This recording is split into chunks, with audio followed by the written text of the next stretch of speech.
Hi, everybody. Welcome to the Spiritual Cake Podcast. We talk about anything and everything that has to do with that spiritual side of our existence. You're familiar with the physical and the mental and the emotional, but we have been discussing the spiritual, whatever that is. My name is Clint Hufft, and with me is Wendy Dahl. Wendy? Hi, Clint. Hello, Wendy. If you're joining us for the first time, you should know that neither Wendy nor I run any kind of a religious organization, nor has our formal education been along those lines. We were both raised relatively conservative Christian. Wendy is Mormon. I was raised Lutheran, but we have since explored a lot of different philosophies and theologies. Plus, we are both in the event industry, mostly weddings, with an international clientele, and that has exposed us to a lot of different rituals, customs, traditions, and we bring all of that into this conversation. And that's exactly what it is. It's a conversation. And if you want to join the conversation, then at the end of this episode, we will tell you how to do that. Oh, Wendy, in the last episode, or maybe two episodes ago, I talked about this book that I have.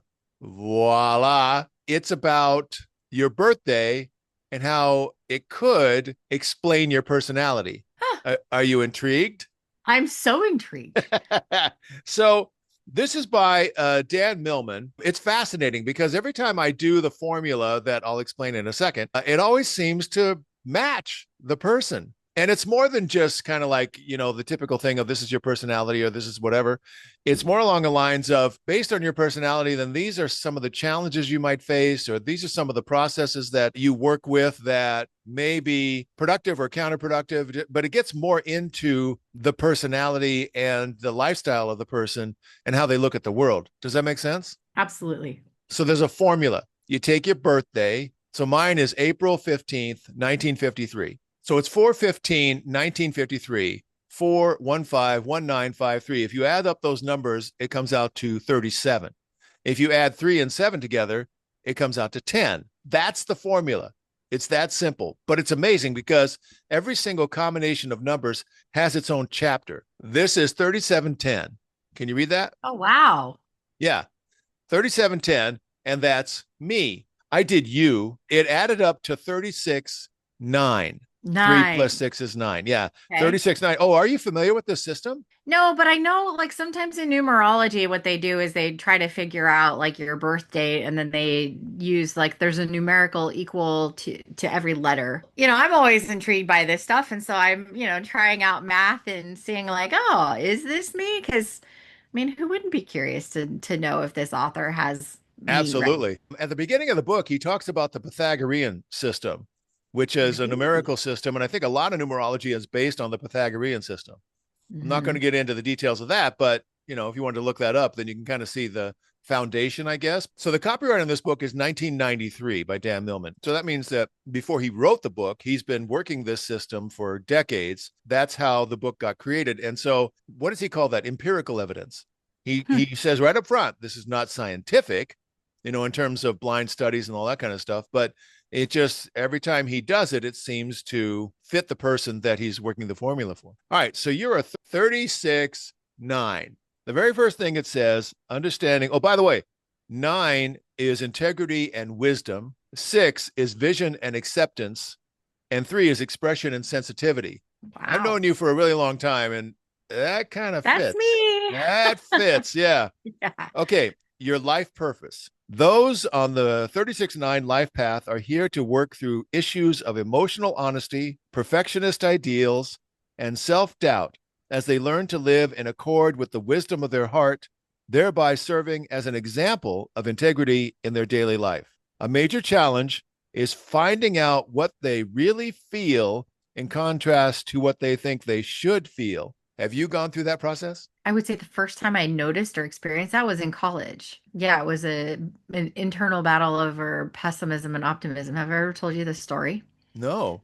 So I'm in a psychology class in college, and they're talking about pessimism and optimism, and they do is this glass half empty or half full? They actually called on me when it was like, "What do you see with this glass?" And I said half empty, and he goes, "You're a pessimist," and I was like, "I don't know if I want to be a pessimist," and so at the time, I think I had enough. There was I would just call it friction, where it was like I knew I was meant for a different life than I was living, probably around the age of 19, where I was like, this is like small potatoes. I'm meant for something great. And I don't know what great is because I'm only 19. I just knew that I could be happier and I could be more optimistic. So I went on this quest of it's interesting. I was just listening to something this morning talking about mentors, talking about all the different levels of mentors that you could experience. And my first level of mentorship was actually going to the self-help section at the bookstore and starting to read books about like how to become an optimist, how to think positively, like the power of positive thinking. I remember my dad even had the book Think and Grow Rich, and so started reading all these books, and that was the beginning of my journey to staying curious, one, and evolving to who I knew I needed to be. And I didn't know what was next. And I always say, like, now looking back, I feel like it was an enchanted path where, like, each thing led me to the next thing. And I needed everything that I learned previous to that to become what was next. That was the beginning of that. And I feel like now I'm in really good alignment, but I've noticed that like friction isn't always something that you create. Friction could happen in your life. Like, I talked about it before. I'm a CEO still of a nonprofit healthcare company that was a complete mess, and I'm still cleaning it up while I'm running my business. So, I don't spend very many hours doing it now, but that friction threw me off the past couple years where I felt like I didn't want to share my light with people. I didn't want to be out there saying this is amazing and wonderful because it wasn't. The things that I was dealing with was somebody else's problems. And I was like, why me? Now, looking at hindsight, the why me is because it shows you the resilience that you need when friction comes. So, like when I was younger, the friction was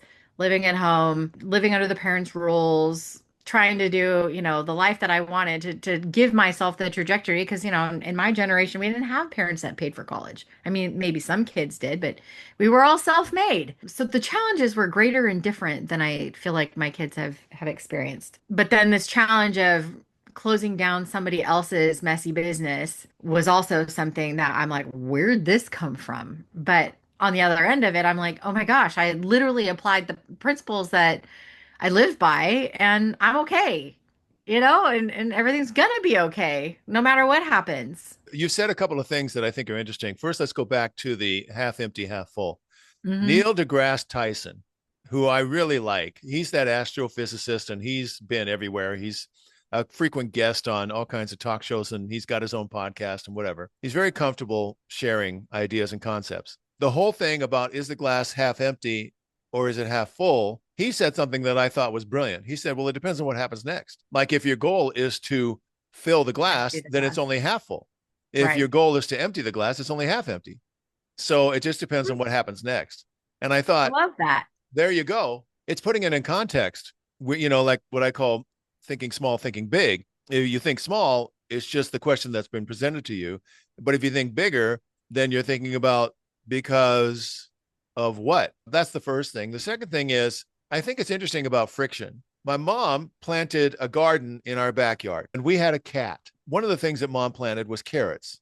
And so, with carrots, you see the green up top, but you don't see the carrot in the ground. You don't have any idea until you pull it out what size or shape that carrot is. Well, for some reason, the cat loved this one particular carrot and rubbed up against it every day. You know how cats will do that? They'll kind Oh, of rub it. sure. Yeah. Okay. So for some reason, it picked this one carrot and it rubbed against it every single day. And consequently, the green looked like Charlie Brown's Christmas tree. It was just all mangled and, sparse and that kind of thing. When my mom harvested that carrot and pulled it out of the ground, it was huge. It was this big, fat carrot. Wow. And my mom thought the reason that it grew that way is because of the constant, well, I want to say irritation perhaps, but maybe there's another word for that. We could use friction that the cat was giving it up top. And so it was responding by becoming more resilient underneath, by Interesting. adding layers, adding thickness, becoming sturdier within the ground because it was constantly being shaken. That's what we think happened. Okay, now I'm going to give you another story. I'm a wedding officiant. I do pretty well. But a long time ago, in the same month, I got fired twice right before their weddings. No And way. and my process is always the same. It's always very much collaborative. It's always very much I just want to do what you want for the couple. Say what you want to say, hear what you want to hear, and we have a system that makes that happen. And for some reason, I had two brides within a month that looked at the world differently. when they expressed their irritation, I said, well, here's what we're going to do and here's how I'm going to handle it. And it was obvious to me that they wanted to move on. My policy is I just want you to be happy. In fact, I said to one bride, I said, well, then that's fine. I understand completely that I will not be your officiant. And you know what? Quite honestly, I don't want your fiance to have an unhappy bride. And so if this Aw. process is you're not happy, then for you and especially for him, I just want you to be happy. And so we dissolved the partnership. And the second one, she was just really freaking out about getting married. And I saw this coming down the road. Anyway, so the bottom line is when the first one happened, I was devastated, devastated. Oh my gosh. I'm like a fragile little whatever that is. And when somebody says something that they don't like, whatever I've done, I take that deep, and it takes me a while to process it. I know, thankfully, that I've lived this long that that's all it is just you got to process it. Yes. So that by the time the second one came along, I was kind of like, oh, I know what this is. And I don't like the feeling, but I also know it's not going to last forever. And I did the same thing with that bride. I said, by all means, you have my grace and everything that we've done so far, please use it if you want to. And I send you good wishes. And that's the only time it's happened in my entire career. And I've been doing this for decades. That's the only time it happened. And it was interesting that it happened at the same time. By the second time came around, I was able to process it and get through it a lot quicker because it was familiar territory.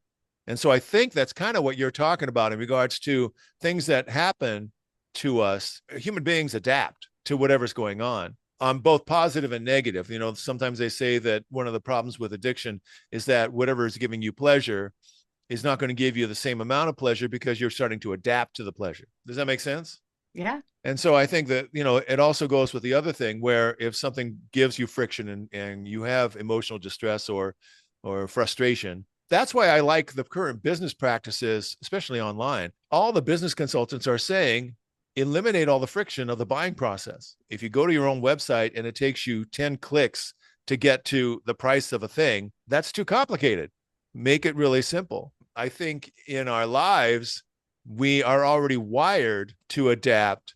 And unfortunately, sometimes we have to go through the pain in order to be able to adapt and move on and perhaps grow. Does that make sense? Oh, absolutely. Yeah, it's a phenomenal thing. All right, let's go back to Wendy. You're a 36-9, working with 36-9 in the positive. Having contracted the core of their true rather than their idealized needs, desires, and feelings, the inner senses and intuitive wisdom of these individuals are wide open. With a deep acceptance and knowledge of reality, they can see a more perfect vision of self and world, yet they have learned to appreciate both as they are now as perfection in process. Wow. Yeah, I like that. All right, so it's only fair.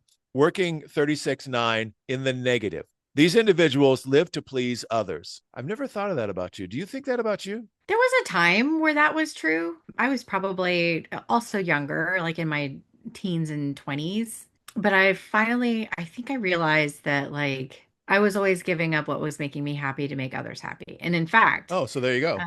yeah, that was actually one of the biggest decisions because I haven't talked about it, but I was married for 15 years to my first husband and divorced. And you don't get married to get divorced. You just don't. We had been going to counseling. The decision was like, A, you can give up who you are to be who he wants you to be or who he thinks he wants you to be, or B, you can give up him and be who you are. Does that make sense? So it Oh, was either absolutely. Yeah. I give up me to be what he wants, or I give up him to be what I want, and which is a really interesting place to be, and not necessarily somewhere you would ever find yourself or think that you would put yourself in that situation, but no other choice. It was literally that black and white. And And so, and I just want to put that in perspective because you got married when you were how old?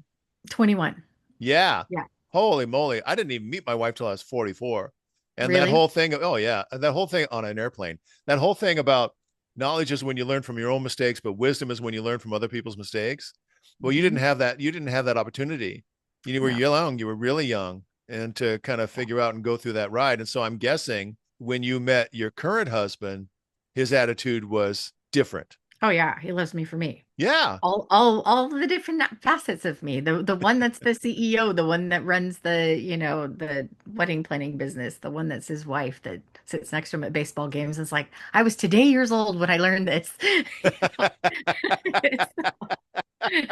I love Yep. that phrase. I was today Yeah. years old. I like that. I think that's really good. Yeah. Well, yeah. I mean, when I met my wife, I knew that I was ready. I was finally ready because I was fortunate that I knew before that I was not ready. When I met my wife, I already had an idea of who I wanted my wife to be in terms of just generalities like spiritual and think that I'm funny and curious and stuff like that. And so we have this freedom in our relationship that really does allow each other to be who we Yeah. are. And Hmm. sometimes there's friction in that. If there's personality nuances, or perhaps their brain just works differently, or they were raised in a different culture, which I think plays a big part in two people coming together as a family. If it's a different culture and what they think is just commonplace, and I think, well, I've never experienced that before. What is it? I'm today years old. I'm No. today years old. You got to have some life under your belt in order to really understand the nuances of two personalities cohabitating and still finding joy. Hmm. I have this theory that everything kind of coexists, that the whole idea of, like you said, that black or white choice, in a similar vein, we can have grief and we can have laughter or joy or frustration and love, and all of that can coexist at the same time. And it isn't so much compartmentalization, which in my opinion means you're kind of like shutting it out. It's more along the lines of, well, that exists, but this exists also, and that sort of thing. In fact, I just read something. Man, I love these conversations with you. I just read something about changing habits and willpower, according to this one doctor's research. And this is what I like about you. Remember, I mentioned before about this book and that it wasn't really scientific evidence, that it was empirical evidence based on his experiences. Well, Hmm. there's a scientist that studied willpower. And what he realized is that trying to rationalize a change in behavior is in a different part of the brain than the part of the brain that recognizes something pleasurable and then accepts it. And now it becomes habitual. And they're two separate parts of the brain. It's almost like all thinking is up here and that other thing is back here someplace. There's kind of like a separation, a disconnect where willpower, if you say, I'm not going to eat cookies, I'm not going to eat cookies, I'm not going to eat cookies, then all you can think about is cookies. The idea that he said, which kind of goes across all of, in my opinion, productive thought process, is to look at it directly. If you're getting a desire or a compulsion towards a particular behavior that you've already recognized is not productive or beneficial, if you stop and then just say, wait a minute, what am I feeling right now? And then you actually let yourself sink into the desire. And it could be just a habitual thought. When I watch TV, I smoke a cigarette, or whatever the case may be. Or it could be you're looking at the process of your brain saying, this is what we do at this moment. And you're able to, it almost like dissolves it or makes it less firm and whatever. And it's a fascinating thing to just stop and look at it with your eyes wide open.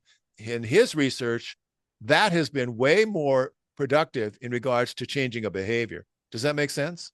Absolutely. We talk all the time about curiosity and how beneficial it is, Yep. especially, when we're looking at all these spiritual practices and religions around the world and so on.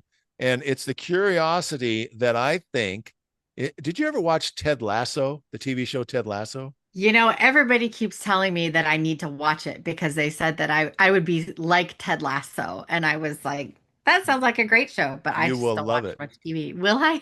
Oh, you will love it. It's on Oh, it's on Apple TV. If you yeah. No, we have a subscription to that, but I so rarely watch TV. Maybe I'll watch it Sunday when I know I have, just so y'all know, it's Friday. I have a 2-day wedding between now and Sunday. And so I'll have what we call wedding hangover, where all you want to do is lay in bed and rest. So maybe I'll start watching Ted Lasso this Sunday. Well, there's one key scene. I'm going to go ahead and spoil this for you because it's kind of deeper into the episodes. There's a guy who owns another club. He is also the ex-husband of the owner of Ted Lasso's club. It's English soccer, which is a really big deal. Yeah. And Ted Lasso is never coached soccer, doesn't really know the game, but he was very successful as a college football coach in America. Mm. So there you go. That's the, what do they call it? The oil and water where they just don't mix or Yes. whatever. Anyway, his attitude of life is wonderful. And he has a darts match against this really obnoxious guy who's incredibly wealthy. And the guy kind of tricks him into a darts match. So he thinks. And then Ted starts telling the story about, all the time people have been judging him for this or for that. And they never were curious. Because if Mm. you were curious, you would have asked Ted, have you ever played darts? And the answer would be, yes, I have. Every Oh, Sunday with my so he's father. good at darts. But he, you know what I mean? The guy I challenged into a love it. match thinking that he's some American rube that's never even Right. touched a dart. Well, it turns out the way you want it to turn out. He just said, curious. Mm. Don't be judgmental, be curious. I had a conversation with a friend of mine who has real strong political views. He's now dating a woman whose family has opposite political views, and it's irritating him. And I said, you could just be curious just to find out why they think the way they think, Mm-hmm. not to try to correct them, not to try to win the argument, not to any of that kind of stuff. Just be curious and let them tell you why, because most of the time it's something really simple. And then you realize, oh, we may disagree on that, but we have all this in common and Sure. whatever the case may be. But curiosity just is like the miracle drug of human behavior, in my opinion. Does that make sense? Absolutely. All right. Well, we've run out of time, but Aw, yeah, this I was know, I so know, I know.